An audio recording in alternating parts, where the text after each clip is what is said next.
my job is actually not to look for talent. Right. I just want to celebrate what already exists.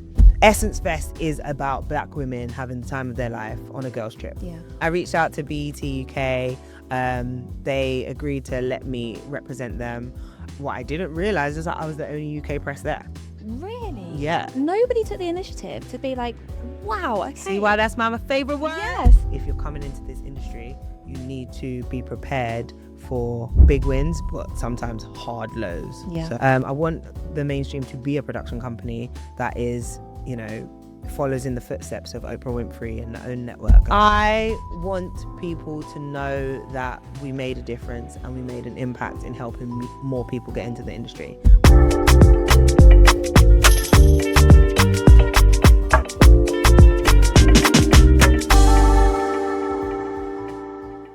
Hi Black Circle family, and welcome back to another episode with me, your host Zoe. And today I'm sitting down with Remel London, one of the most exciting voices in British media right now.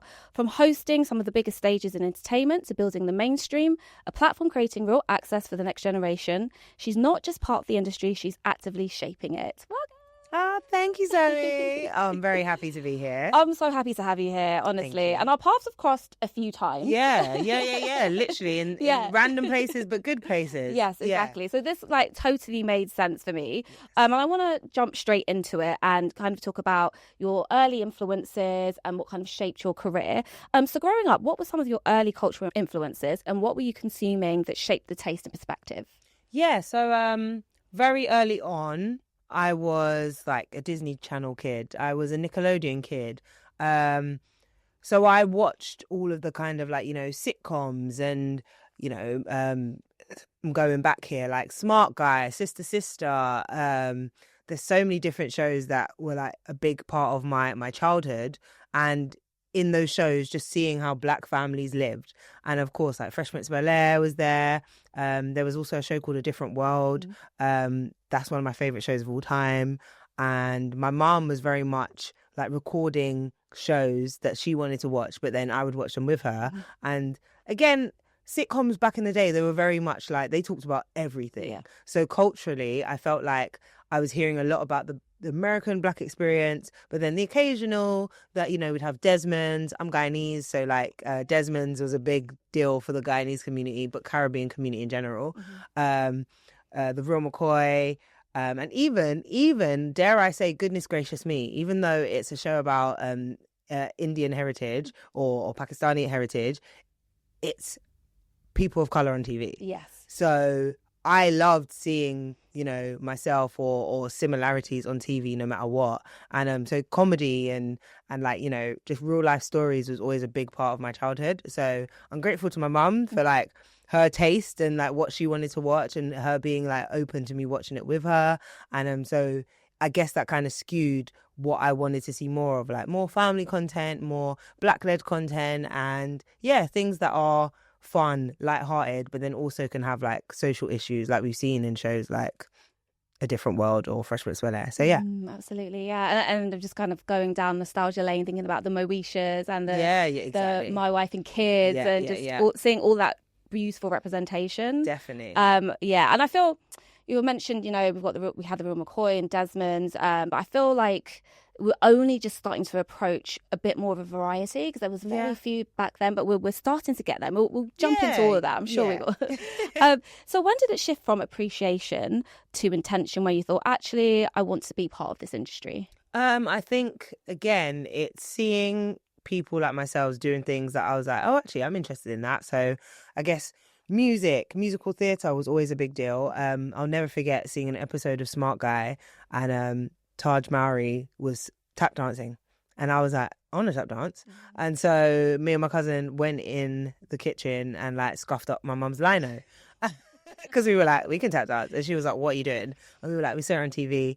And I was also a very proactive kid. And I'd say, I want to do that class. Can I do it? And she'd literally be like, I don't know where you're going to do this. So I'd be like, found it in the yellow pages. And I'd be like, I want to go to this class and I want to do this session. And my mum was like, okay. But she was actually very supportive in letting me try things more than anything. So it is definitely seeing things played out on TV made me want to do it. Even seeing Bugsy Malone, seeing a child cast playing adults, I was like, that's so cool. Like, why are these children being adults but on screen and they're singing and dancing and all that kind of stuff? So musical theatre was like one of the first things that piqued my interest and made me want to like see what being on stage and like what doing roles would look like for me. So yeah. Amazing. So when you're younger and you wanted to do the tap dancing, were there any plays that you joined, or were there any? So in my area I did a lot of like community theatre and all that kind of stuff. There was a company that I was a part of. I actually can't remember the name of the company, but it was an after school thing, and this was later in my teens actually. There was one I remember I auditioned to be on Disney Channel because again I was obsessed with that channel. Yeah. And it was a performance at the Disney Channel Awards, Kids Choice Awards, and I got to the final and I was so like devastated because I realized that I didn't get picked. Well, it could have been more now that I'm older and know how things work, but like I didn't get picked because I was one of the oldest kids there and they picked all the young cute ones and I was just like, ugh. Yeah. Typical. And I think I was around 12 or 13 at that time. So I was like gutted and I was very tall. So I was like, I stick out like a sore thumb, even though in my opinion, I was one of the best dancers at the time. But yeah, things like that. I was very much like, I want to put myself forward. I want to try perform. I want to be on stage. And yeah, I used to just go for it a lot of the time. So yeah. Yeah, there's something to be said about that very early lesson of talent being overrid by how somebody might look, and you having to experience that so early, and just how that might have shaped things. Definitely. And I also like how impactful your mum and supportive she was on your early kind of development in your career, which is fantastic. So I know a lot of parents are like, it's the traditional route, right, of doctors, lawyers. So it's good to have that influence. Yeah, I think my mum's very much like she's not, of a academic background. Like she was like a receptionist and a typist in an office. So her thing is kind of like, oh, do something that you love. Like if it's a creative thing, like go for it. And again, the ethos across both sides of my family is always just hard work. Yeah. So I've always known that if I'm doing something, I just have to do it to the best of my ability. So whatever it is, just do it to the best. So yeah. Absolutely. So you've worked across platforms like Link Up TV. And what do those early environments teach you? Yeah, Link Up TV was like a big part of my career. The team that I worked with, they were very much like, they were so innovative, and that goes from the people that worked in so like for example Anea was in charge of all the finances at Link Up, and he was very much like money brains, like knew what he wanted in terms of this is how we're going to build a business that can be lucrative. So they were very early adopters of like marketing and getting like rappers to pay for submissions and all that kind of stuff. And it's very, almost now that I look back, it's like a very pirate radio setup. Like if you want to be on this platform, you have to pay your submission. And a lot of people weren't that like keen on it at first, but then they realized that actually the company has to sustain itself to keep going. So I learned a lot about like putting yourself out there, marketing, and how much like, awareness and using a platform to kind of springboard yourself in the industry can be very, very important. Rashid, creatively, like such a genius, always had great ideas, and always was willing to go above and beyond to like execute it. So for example, I remember early days of like Red Bull Culture Clash when press accreditation was only for The Guardian and only for like big MTV and tabloids and like big commercial brands. And we knew we weren't allowed to go to Red Bull Culture Clash with a camera. He snuck in a camera and we got the best content ever. Yeah. And then moving forward, we were always invited to Red Bull Culture Clash as a company. So it's like being brave enough to sometimes break the rules to get the content and then get it done. And I think that's kind of followed me in the sense of not that I want to be a rule breaker, but also like don't take no for an answer, because once they see what you've produced, then hey, they can't deny that it was good. Yeah. And that's the kind of ethos I will always have as well. Like, cool, you might say no, but I'm going to show you. Like, I might, and it goes for what I do with the mainstream. I might not get the funding, but you're going to see me there. So, yeah. so I'm going to make it happen regardless. Yeah. So I learned so much at Link Up TV and used that in all of the other kind of companies and like opportunities that I worked over the years to now. So yeah. It's like you created your own momentum, and you have that lesson in doing that. And talking about creating your own momentum, and you mentioned the mainstream, so I want to talk about that and also the ones to watch. What gaps were you seeing in the industry that made you feel something like the mainstream was needed? I think that, unfortunately, especially for like black people or ethnic minorities in general, we are made to feel like only one of us can be at the top at one time.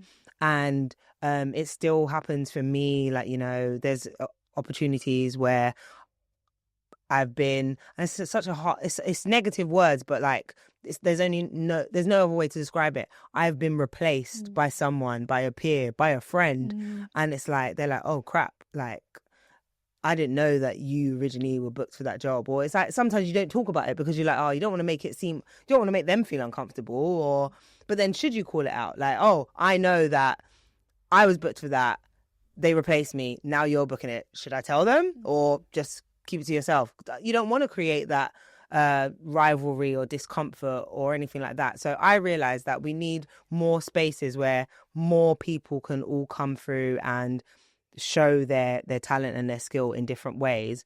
And so the ones to watch basically spotlights people for their specific skills, their specific fields, and just kind of shows that there's different creators, there's new creators every year. Like, you know, you don't have to book the same people every year. And I get it. The industry has a real trust issue with talent, and every day there's scandals, every day there's this and that. So if they know there's like what they like to say, like a trusty pair of boots, go with that same person again and again. But then also it's like, actually, creatively, that means you're not actually giving us the best if you're just using the same people and they're doing the same thing. Doesn't mean they're not talented, but also let's make room for other talent as well. So it is just innovation, seeing new talent, seeing new faces, hearing new voices. Like, I feel like most importantly, we are not a monolith. And second of all, why shouldn't all of us be getting opportunities? It doesn't mean there isn't a shortage of work. There isn't a shortage of channels.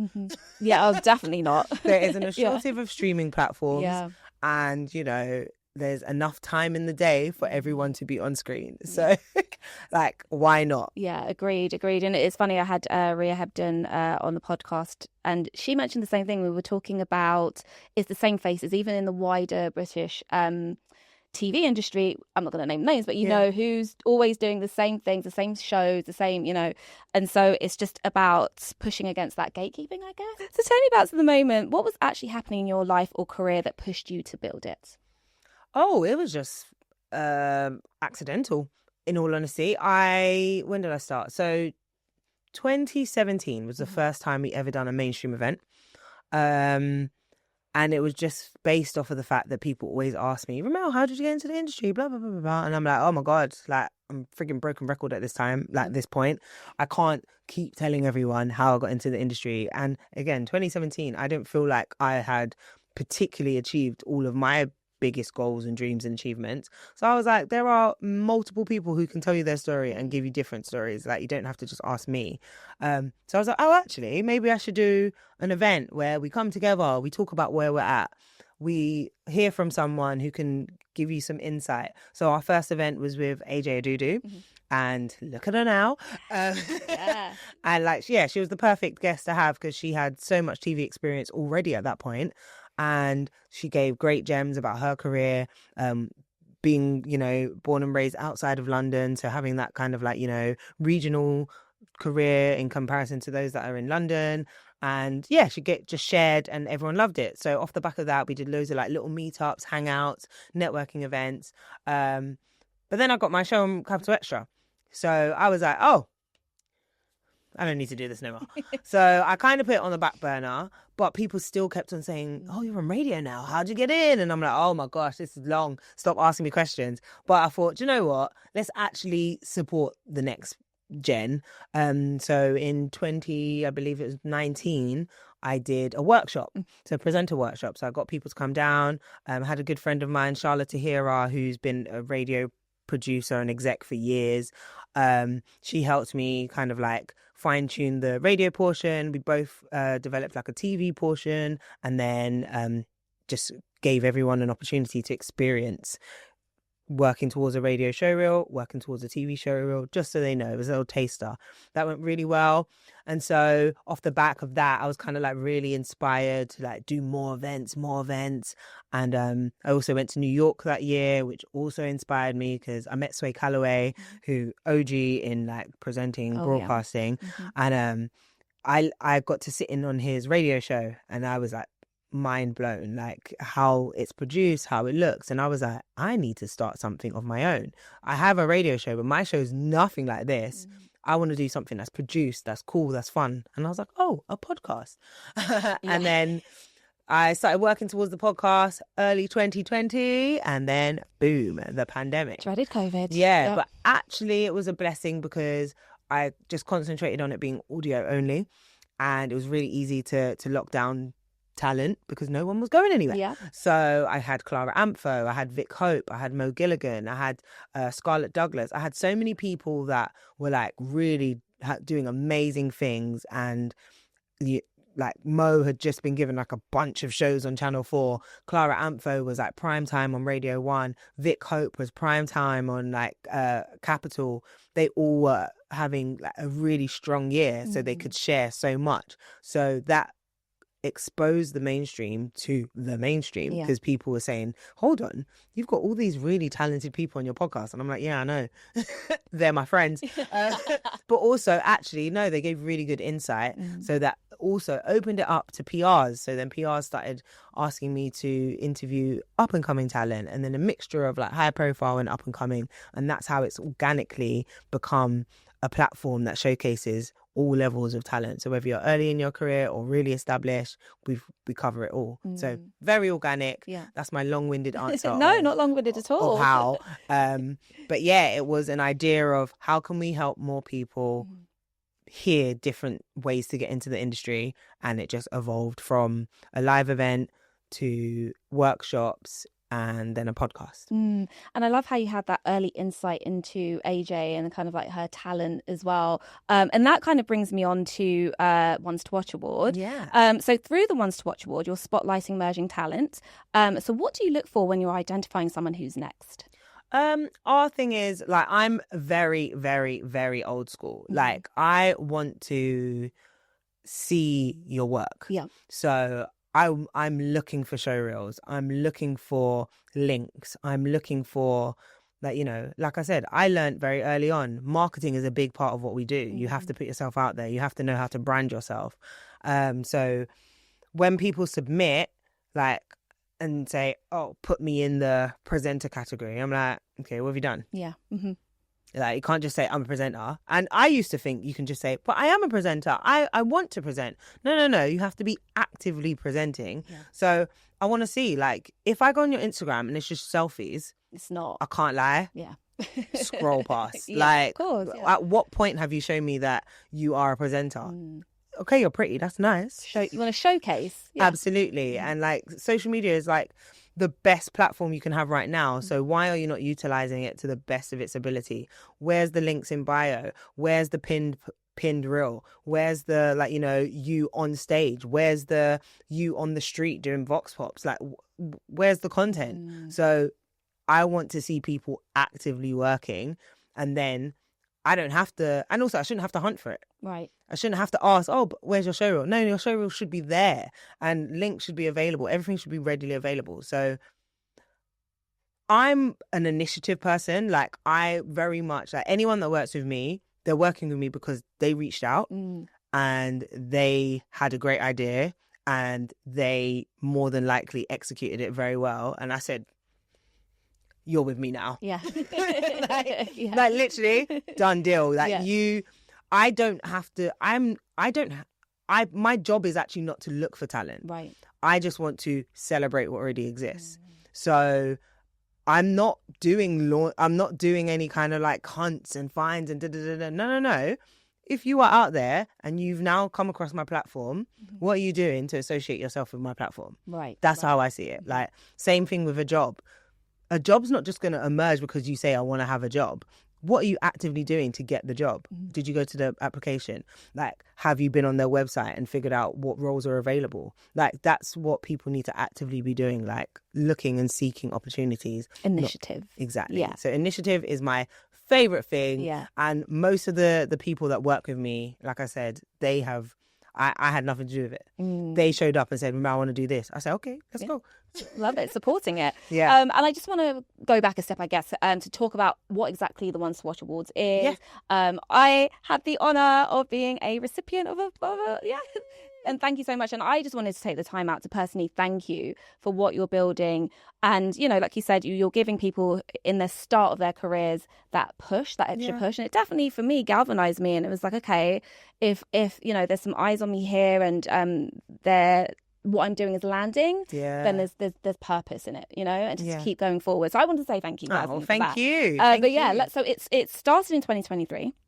Was it started in 2023, the awards? I can't remember. My research said 2023. It did. Just 2026 is a very weird, like, I don't know, time frame. I always get confused because this was the second annual awards ceremony. Yeah. So what happened was we did it online in 2023. Right, okay, yeah. And then, so we just said, hey, who do you want to be Ones to Watch? Everyone said, and we dropped it online. And then 2024, we said, hey, who do you want to be? And then we dropped it online. And then we said, let's have a party. And then 2025, dropped it online. And then someone's bright idea was, let's have an awards ceremony. I was like, because basically at the 2024 launch party, we gave out awards. And everyone was like, you know, this is an awards ceremony, right? Yeah. And I was like, no, it's not. It's a party. And they were like, no, there's awards. Yeah. There's winners. A bit in denial about it. Absolutely. I was like, it's not an award ceremony. I'm like, it's just a party celebrating people.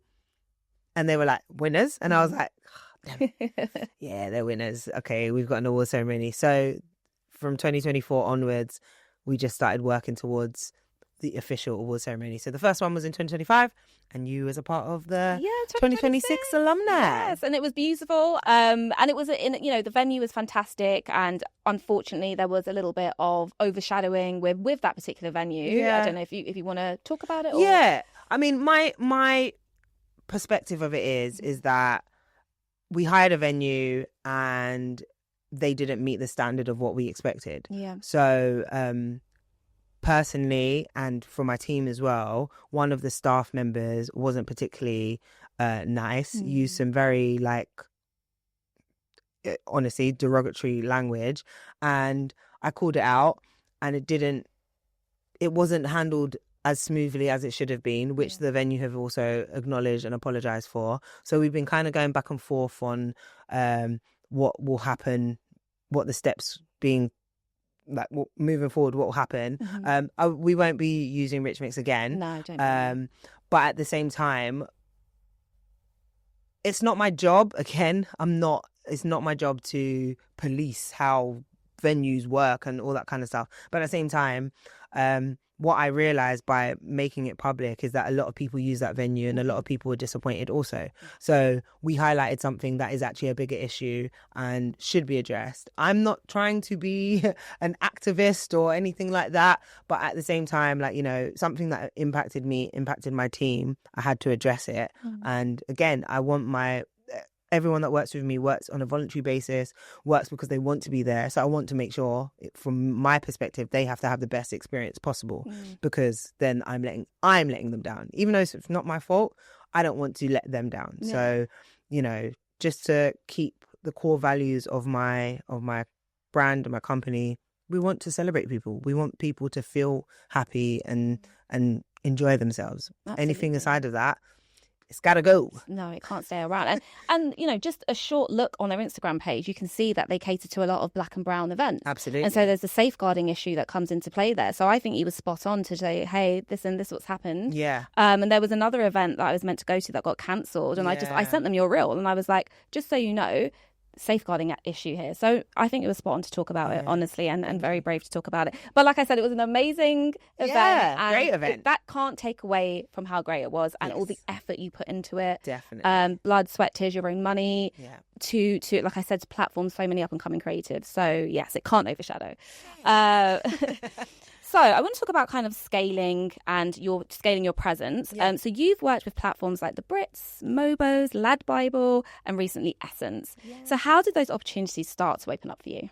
Who you know is very important. Yeah. Very, very important. So, for example, the Mobo Awards, that's, obviously working with Link Up TV for a long time. I also worked with Urban Development. I worked with I Love Live.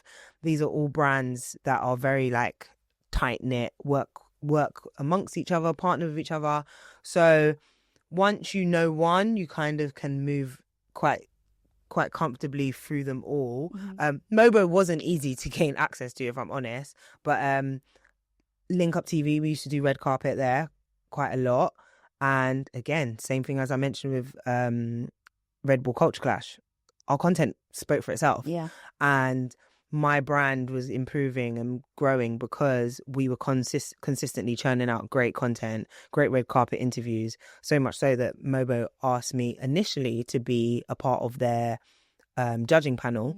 But then whilst I was in judging panel for a few years, they then also said, actually, you should do our red carpet for us.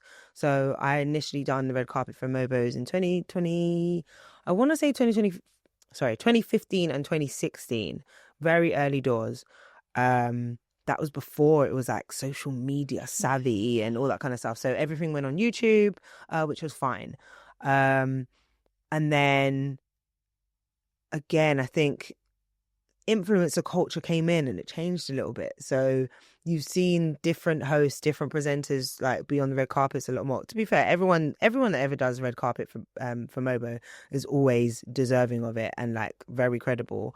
But I was doing it for a while and then I noticed there was a change. So it went very like, Hi, Black Circle family. I hope you're enjoying the episode so far. It would really mean the world to me if you could take 2 seconds just to like, follow, subscribe and share and really help me to build this community and keep the conversation going. Thank you. And I just want to ask you just briefly about that, because we've seen so many influencers on the red carpet not doing a good job. And there's people like you who have trained, you've built your craft, you know what you're doing. So it's like, how do you feel about that? Well, I'll be honest. I don't like red carpets. Right. So I was very happy to pivot from red carpet to something else. So when I got to Capital Extra, I stopped doing red carpets because I was like, not in a big-headed way, but I was like, I don't need to do that anymore. Like, I'm not building up. I don't need to. And not that I stopped working with Mobo because of a choice. It was just like they moved on and changed presenters, which happens a lot. Yeah. So that's not a replace situation. That's just like, they actually believe in like helping showcase new talent each year. I actually had it for a few years, so I did all right. But one thing I will say is that red carpets are not easy. And whoever does it has to do it well and look like they're doing it well. And I think that's what the problem is as well. Like, it should look effortless. And I think a lot of people don't realize that you can't just like ask 1 or 2 questions, or you can't just like wing it. Like you have to prepare. Like you have to at least have some background knowledge of who's going to be present, who's going to be there. Like sometimes you can't guarantee that you're going to know all the people on the red carpet, but also what's your backup question if you do meet someone and you don't know that much about them, but you can make a generic question that's still relevant for the brand, for the opportunity, for the night, or whatever it is. So you got to be good at improv. You got to think on your feet. You got to know the questions like it's got to stay like logged in your memory, because there's no time for cue cards. Like I respect it. If you got a cue card and look cute with it, go for it. But like sometimes you got to do this off the dome. Yeah. So my thing is, if an influencer or content creator or anything like that has the capability to do all of that, great. But it's also a skill. So it's not everyone can do it, and not everyone, unfortunately, deserves to do it. So that's always an awkward kind of like when you see people and you're like, like, good luck, girl, or good luck, guy. Like, just that level of preparedness, isn't it? Just, come prepared, people, if you're going to do it. It's not just, I guess, that opportunity to be on camera, but it's to represent their brand, your brand, and, you know, make sure everyone's doing what they're supposed to. Yeah, but like going back to what you said, like, you know, networking is very important. Yeah. So getting those opportunities to work with Mobo, work with Lad Bible, work with Brit, it's all because someone knew me, saw my work, and wanted me to replicate what I did for another brand with them. So again, if you do a good job, you will get booked again. And none of my bookings, well, not none, but I would say 90% of my bookings for my work that I do is all recommendations. I've not particularly applied for anything other than back in the day when it was like, oh, do an internship or stuff like that.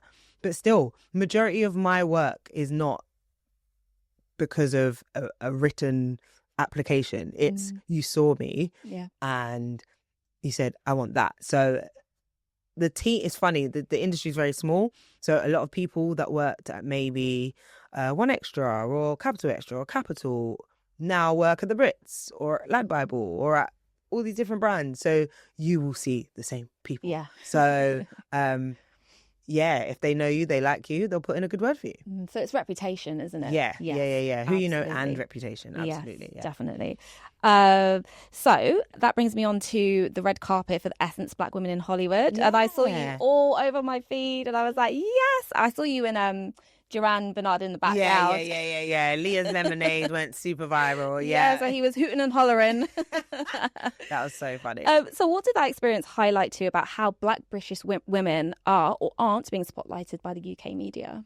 I think, so for example, I've watched Essence Fest from afar, like as a fan of, like, you know, Will Packer's film Girls Trip starring Queen Latifah and Jada Pinkett and all the other queens. Like, Essence Fest is about Black women having the time of their life on a girls' trip. Yeah. I was very aware that the 30th anniversary, I don't even know why I knew this, but the 30th anniversary was in 2024. So it was like a bucket list thing that I wanted to go. I hunted down the PR, like literally for months, relentlessly hunted down, asked people recommendations, intros, until LinkedIn just came through for me one day. Found her, reached out, said, hey, I'm a Brit that wants to come and do press. And she was like, cool, who's your outlet? And I was like, ooh, I've got the mainstream. And she was like, what's that? I'm like, oh, never mind. So then I reached out to BET UK. They agreed to let me represent them. And what I didn't realize is that I was the only UK press there. Really? Yeah. Nobody took the initiative to be like, wow, okay. See why that's my favourite word? Yes. Because if I hadn't one day decided I want to go to the 30th anniversary of Essence Fest, there would be no UK coverage of Essence Fest. So because of that, the PR at Essence and Essence Fest were like, whoa. They clocked it too. They were like, wait, you're the only person here. And I'm like, yeah, no, crazy, right?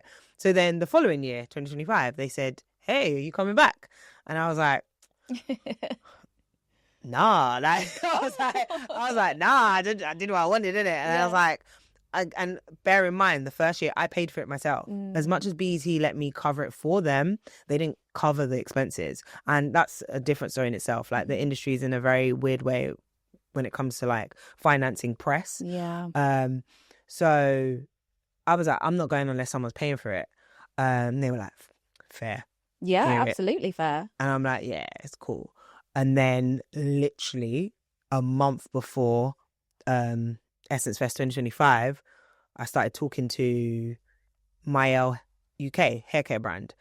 And I was talking to the PR team about just things in general. And they were like, well, we've got a booth at Essence. And I was like, oh, nice. And they were like, would you go back? And I was like, absolutely. Of course I would. I just don't want to pay for it. And they were like, oh, well, if we did like a collab, we could pay for you to go. And I was like, well, it looks like I'm going. So 2025, I went to Essence again. Had a great time. I was one of two press from the UK. Sabrina, she works for, I can't remember what the publication she works for, but it was a magazine, a print magazine. She went on their behalf. So we were the only UK people there.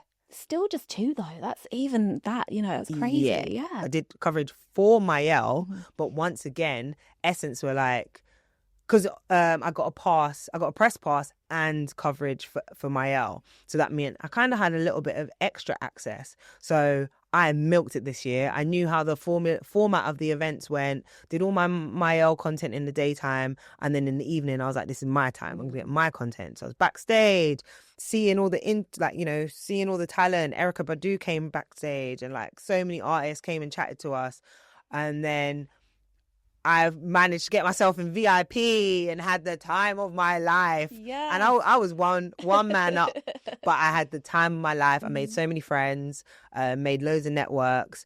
And then again, Essence were like, no, your story posts made it look like the sickest night ever. And I was like, because it was. And well, bear in mind, it's 4 nights. And I was like, I had a great time. And they were like, no, we're really loving what you're doing in terms of like showing it to the UK. I'm like, oh, thank you. And they were like, we've got an event in October. So that was July. We've got an event in October in France. Like, would you mind going on our behalf? And I was like, what? So I actually got to work for Essence at one of their events. It was like a pop-up kind of like intimate event. But Eva Marcille, supermodel actress from NTM was there, and like loads of like, very distinguished women and very respected women. The editor of Vogue France was there, and like so many women who are just like very influential in France. And we all sat, we ate, we talked, we shared, we connected, and they Essence asked me to write an article about the experience of being at that event on their behalf. But just tell me about that experience of sitting at that table. Oh yeah, how was that for you? Yeah, that was wonderful. That was wonderful because I was, again, the only person from the UK. Yeah. It was an official booking for Essence. And I don't write, but I was like, okay, I'm going to capture as much content as possible. So my primary thing is always going to be content. So I captured all the content, and then wrote an article off the back of the content. And it was really nice to just be in a space, again, celebrating Black women in Europe this time, and meeting more women who deserve to be platformed and celebrated. And it's just really nice to be in those rooms. But also be a representative for Black British women as well. So I'm very grateful. And again, that's just led me to continuing the relationship with Essence by going to the Black Women in Hollywood Awards. Yes, and just building up an incredible rapport, honestly. So when you step into those bigger, more global spaces, how do you hold onto your identity and perspective? Our British accent is never going to let us... Ever. Never going to let us not be kind of like a drawing. Yeah.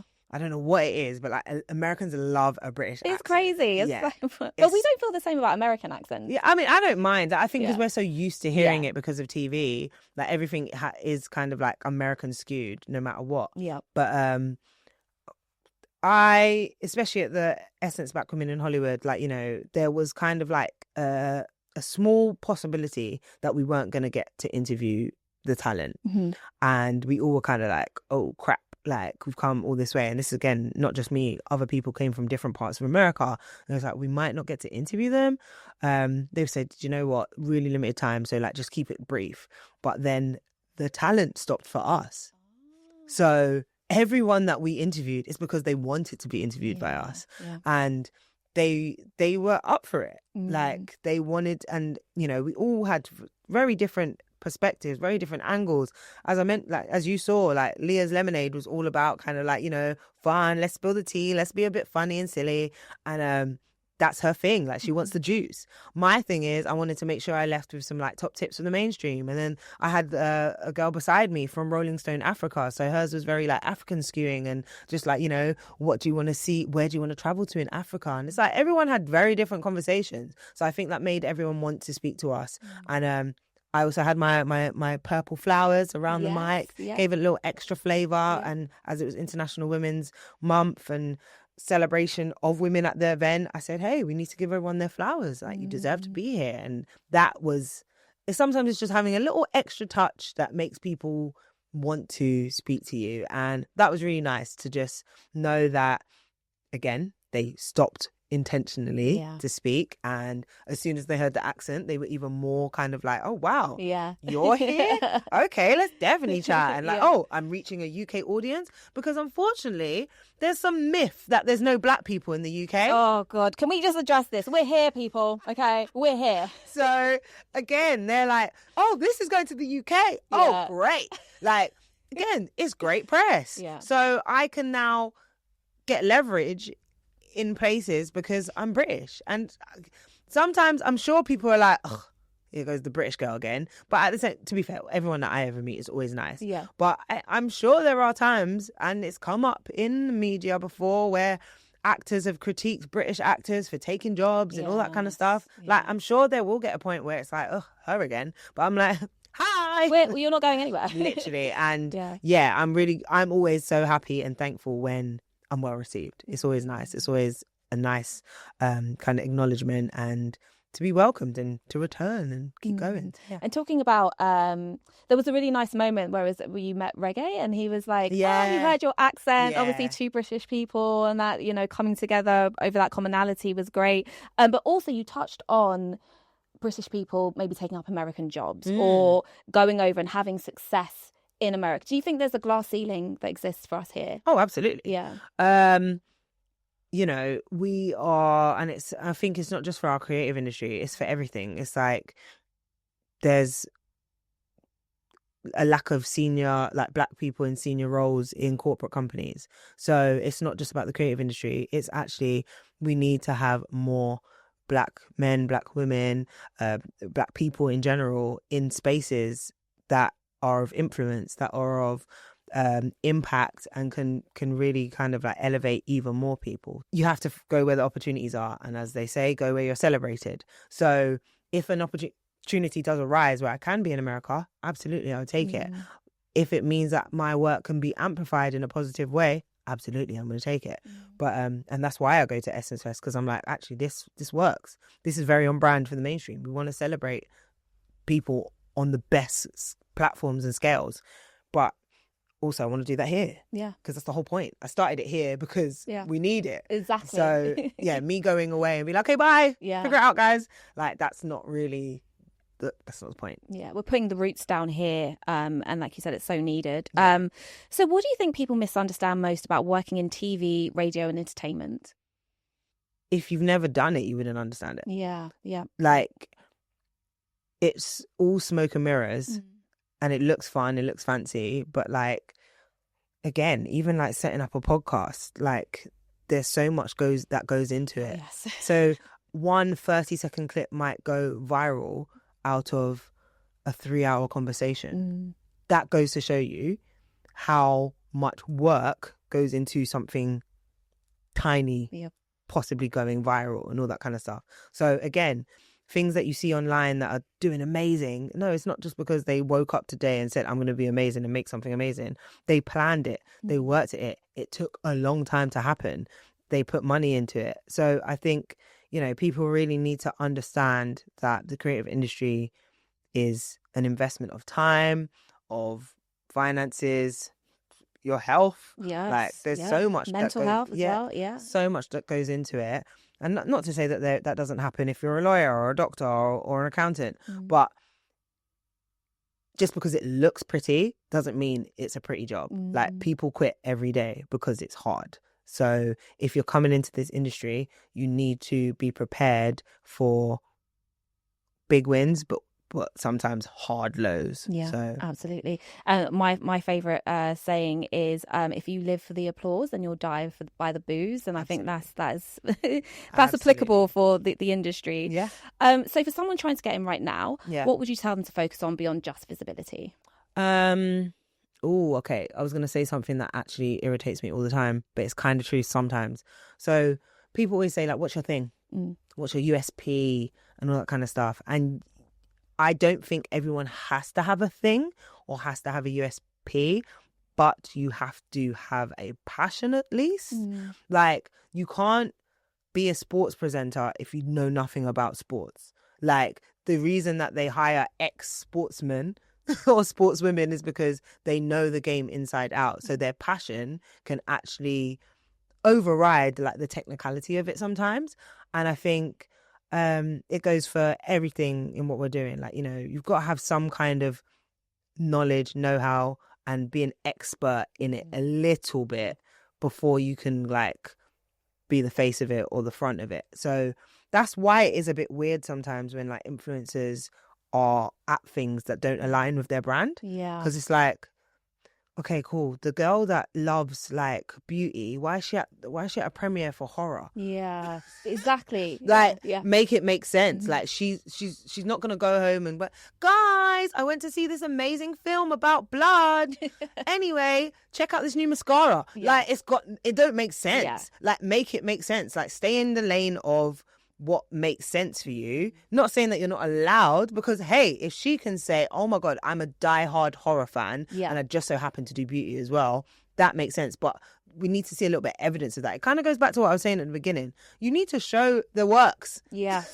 Like you kind of need to make it make sense before you can get that opportunity. So for anyone that's starting out, show me why you're the perfect person for it, because that's what's going to happen when that other person is thought of before you. Because why should they get that job over you? Like, because then you can validly say, no, I actually have more experience than them, or, you know, I probably would have been a better fit.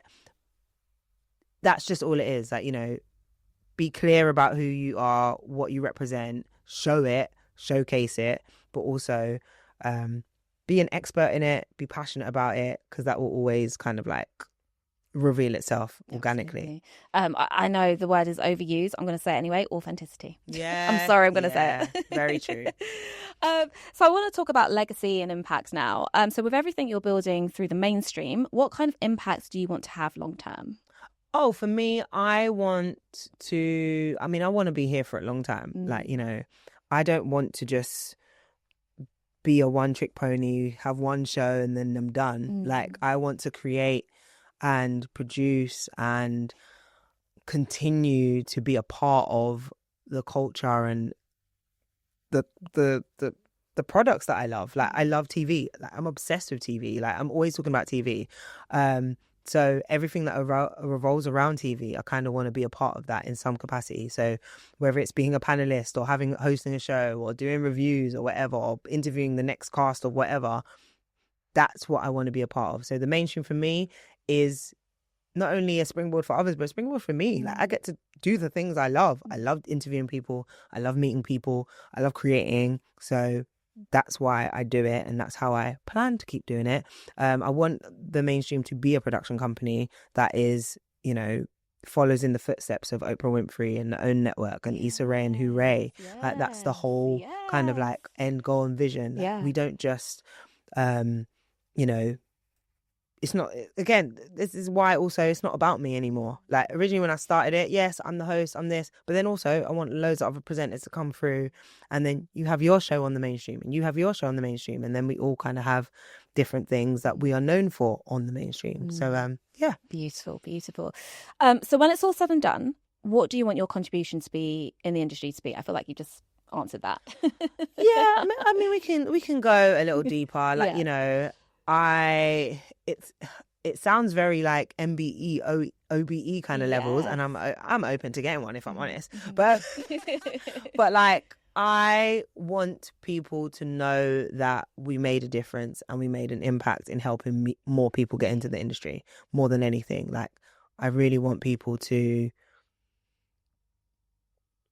stop having doubts that they're not going to make it. Like, I don't want that to be a thing anymore, because I still doubt it. I'm still like, am I going to make it? And it's like, I've made a lot happen. Yeah. So again, we need to continue to just keep breaking boundaries and doing more and allowing more to happen. And hopefully, it will. Yes.